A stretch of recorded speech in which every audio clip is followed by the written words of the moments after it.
Radhe Radhe everyone. मैं अब आपको योगिनी एकादशी व्रत कथा सुनाती हूँ। श्री कृष्ण कहने लगे, हे राजन, आषाढ़ कृष्ण एकादशी का नाम योगिनी एकादशी है। इससे व्रत के समस्त पाप नष्ट हो जाते हैं। स्वर्गधाम की अलकापुरी नामक नगरी में कुबेर नाम का एक राजा रहता था।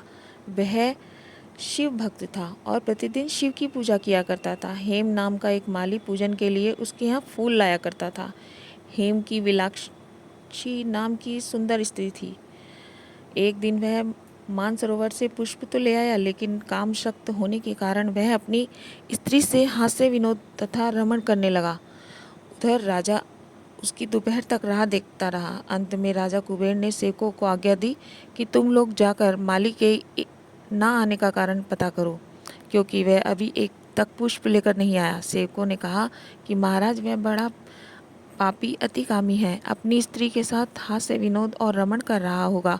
यह सुनकर कुबेर ने क्रोधित होकर उसे बुलाया। हेममाली राजा के भय से कांपता उपस्थित हुआ। राजा कुबेर ने क्रोध में आकर कहा, अरे पापी नीच कामी, तूने मेरे परम पूजनीय ईश्वरों के ईश्वर श्री शिवजी महाराज का अनादर किया है। इसलिए मैं तुझे शाप देता हूँ कि तू स्त्री का वियोग सहेगा और मृत्यु लोक में जाकर कोढ़ी होगा।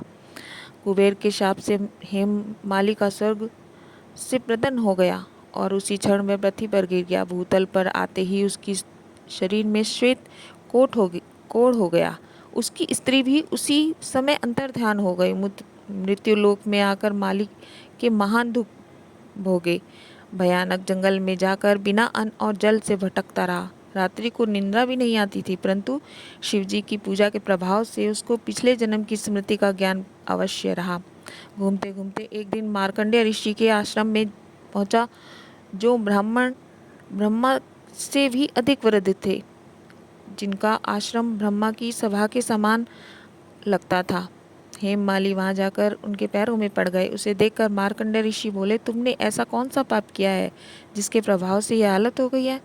हेममाली ने सारा वृतांत कह सुनाया। यह सुनकर ऋषि बोले, निश्चित ही तूने मेरे सम्मुख सत्य वचन कहे हैं, इसलिए तेरे उद्धार के लिए एक व्रत बताता हूँ।